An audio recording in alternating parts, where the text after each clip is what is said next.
What if the very strategy you trusted to protect your retirement is actually setting you up to fail and you don't even realize it's happening? Your 401k might look healthy on paper, but the way it's invested could be the biggest threat to your retirement, bigger than market crashes and bigger than inflation.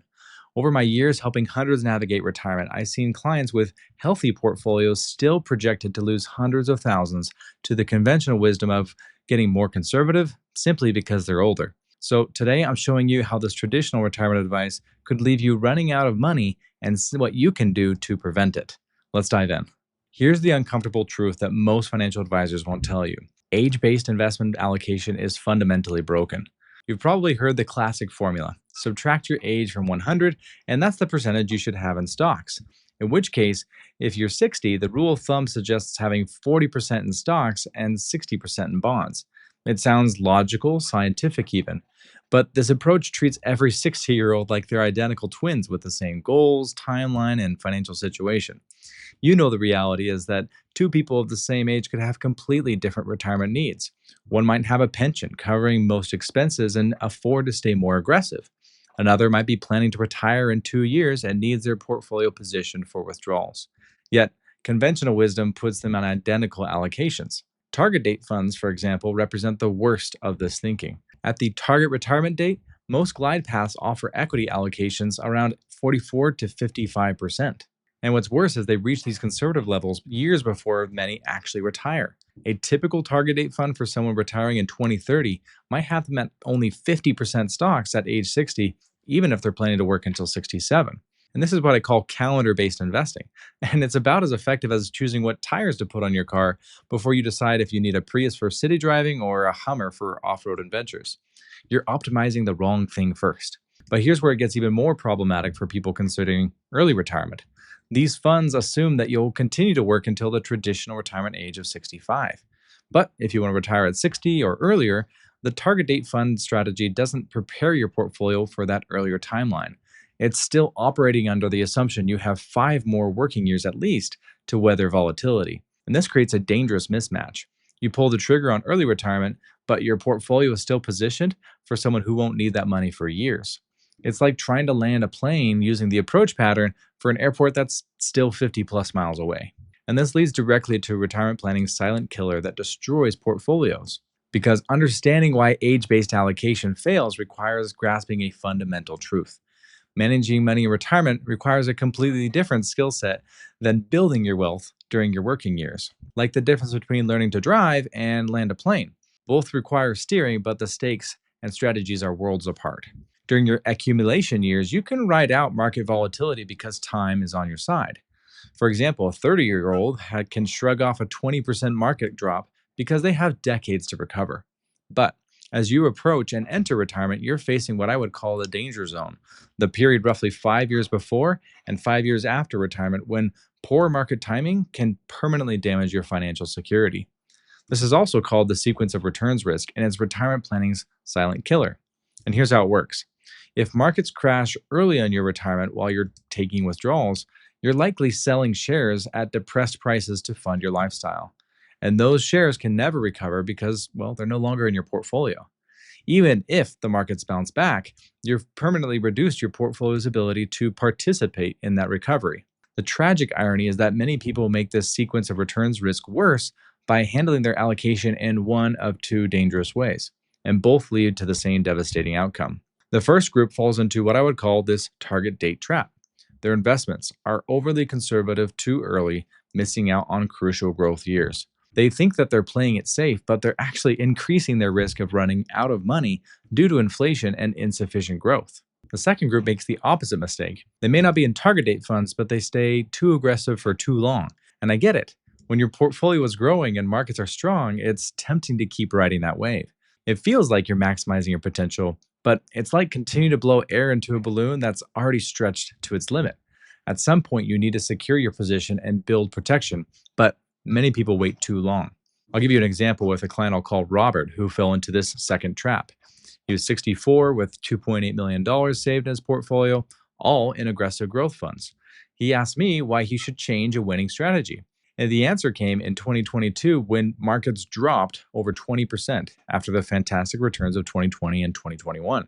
Suddenly, his winning strategy meant beginning retirement by selling shares at the bottom in order to fund his lifestyle. Despite 2023 being another great year for the markets, Robert never got back to where he could have been because those shares he sold were no longer in his portfolio to participate in the recovery. Robert's story isn't the end, it's just the perfect setup to understand what actually works.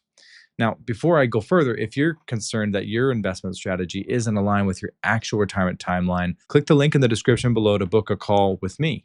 We can explore how partnering together could bring you that clarity and confidence you need around your own retirement plan. Now, the difference between retirement success and struggle often comes down to a single decision whether you position your portfolio based on your age or your actual timeline to needing the money. Let me show you what I mean through two client stories that illustrate this quite well. First, there's a 63-year-old marketing executive I'll call Linda. Like many other successful professionals, she had been diligent about contributing to her 401k, but hadn't paid much attention to the underlying allocation. Her target date fund had gradually shifted her to around a 50% stock, 50% bond allocation by the time she came to see us, following that typical glide path that reaches its most conservative point around traditional retirement age. She felt she was being responsible, with that familiar mix of confusion and frustration as we unpacked her strategy. She felt that the fund was supposed to get more and more conservative as she got older, logically speaking. But Linda's conservative approach created a perfect storm of problems. First, she missed significant growth opportunities in her late 50s and early 60s when she still had years before needing the money. Second, and even more damaging, we experienced one of the worst ever years for bonds in 2022. For example, intermediate treasury bonds lost over 10% alone, one of the biggest declines on record for treasuries dating back to 1926. This meant that Linda's bond heavy portfolio wasn't as safe as she had expected. And the blow came even worse when Linda panicked during this historic bond bear market. And in her fear, she moved even more money to cash, locking in losses and missing any potential recovery. For many people who do a similar strategy, they go from planning European river cruises to resolving to only watching videos on YouTube about them. Now, let's contrast that with David and Susan's scenario that shows what's possible when you get this right. This couple came to see us 3 years before their planned retirement. Like Linda, they had been diligent savers with a substantial nest egg.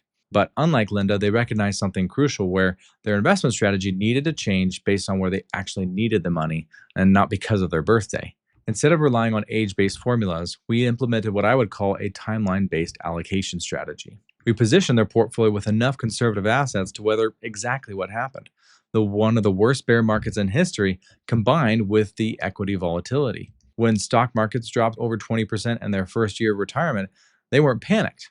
Why? Because we positioned their portfolio to handle this scenario. Their immediate needs were covered by stable investments, while their long term money remained in growth assets that could participate in that eventual recovery. The outcome difference is striking between Linda and David and Susan. While Linda was struggling, David and Susan are now years into retirement, being able to travel extensively and supporting their grandchildren's education. The key difference was their allocation designed around when they needed the money. The allocation decisions you make in these crucial years before and after retirement will determine whether your performance is a success or a struggle. So, what does this timeline based strategy actually look like in practice? Many people refer to it as the bucket strategy, although everyone has a different take on it, including us. Because instead of asking, "How old am I?" we ask, "When do you need the money?" And this shifts everything about how you want to position your investments. Think of this strategy as organizing your funds between three distinct buckets, each designed for a different timeline and purpose. The first bucket covers your immediate liquidity needs. Typically, yes, 3 to 6 months of expenses held in high yield savings accounts or money market funds. Don't consider this an investment. This is more of insurance. It's your financial security blanket. During market volatility, you can look at this bucket and know your immediate needs are covered without touching anything else. This bucket should also handle any large expenses you anticipate in the next 12 months, such as a new roof, vacation, or helping a child with a down payment. But the key here is ultimate accessibility. I don't prefer CDs, nothing with a penalty to take money out, and no restrictions. My goal for clients is when they need the money, they have access to the money. Now, the second bucket is where the real strategy work happens. This often covers roughly 4 to 6 years of your retirement expenses and covers fixed income investments. We prefer primarily bond ETFs, but not just any bonds. We use what I would refer to as the four pillars approach to bond selection. First, these investments must hold their value during stock market volatility. Second, they must stay liquid. We never want to keep your money tied up when you might need it for planned or unplanned expenses. Third, we want to keep costs low. There's no point in chasing yield if you're paying excessive fees that eat into your returns. And fourth, they should earn reasonable interest. And this is where most people get it wrong. They're prioritizing yield over everything else, chasing higher and higher returns while sacrificing the stability of what's the whole point of this bucket. It's kind of like buying a sports car for safety. You're optimizing for the wrong thing. Keep in mind this isn't investment advice. Consult your financial professional before implementing this or any other framework. Now, you may ask, why do we target around 4 to 6 years of fixed income? Because if we look at history, that's how long it took for the markets to recover from the 2008 financial crisis, the second worst market event in modern history.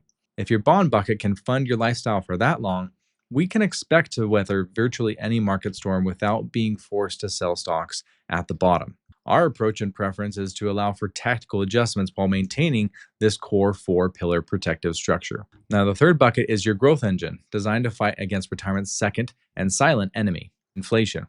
While everyone focuses on market volatility, inflation is always quietly eroding your purchasing power every single day. This growth bucket, typically in equity investments, is designed so your money maintains and grows its buying power over the long term. The beauty of this sequence becomes clear during market volatility. Not if, but when stock markets drop, you're not panicked because your immediate and medium term needs are covered by the other buckets.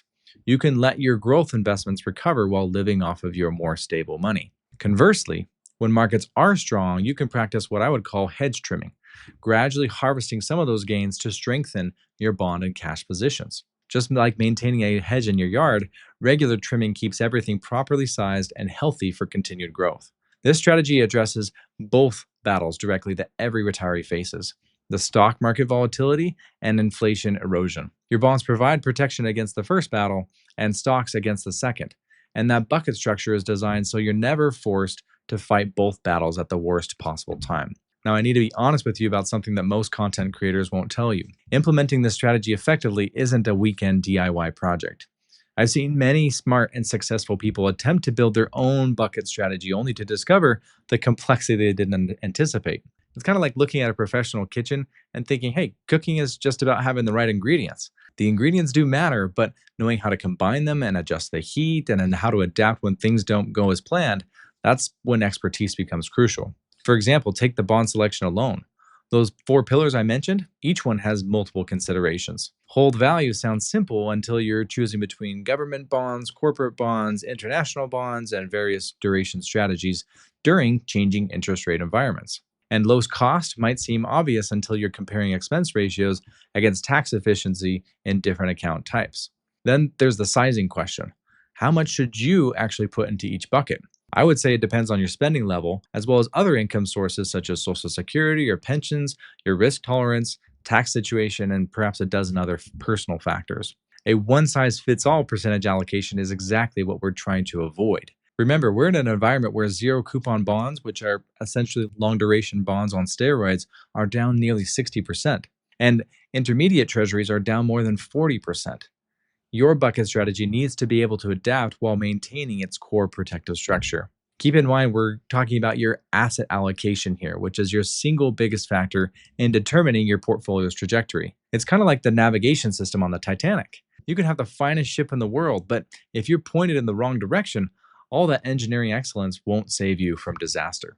The professionals who built the Titanic weren't incompetent, they really created an engineering marvel. But poor planning and navigation turned that marvel into history's most famous maritime disaster. And so, just as the Titanic messed up on its maiden voyage, unfortunately, I see too many retirees try to navigate this once in a lifetime transition all on their own and discover too late the mistakes they made. I get the benefit of seeing the relief on clients' faces as they partner with us to navigate this transition. And it's not about them not having the intelligence to do so, just about recognizing that this phase of their financial life requires different expertise than the accumulation phase did. Many people want to be able to measure twice and cut once on how long they stay aggressive, and then scale back at the appropriate time to be conservative prior to retirement.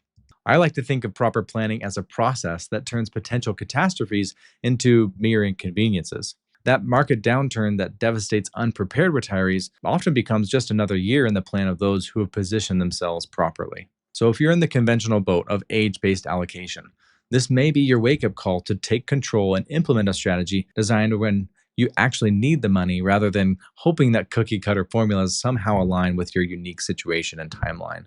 If what I've shared today resonates with you, if you're realizing that your current allocation strategy might not be aligned with your actual retirement timeline, I'd love to help you explore what a timeline based approach could look like for your specific situation. You can schedule a call with me using the link in the description where we can discuss what a partnership might look like for achieving the goals that you have and addressing the concerns we've highlighted in the video today. The Titanic's tragedy wasn't that it just hit an iceberg, it's that the crew spotted the danger too late to change course. Taking the wheel on your nest egg's asset allocation can mean the difference between sinking and sailing. Thanks for watching, and I'll see you in the next video.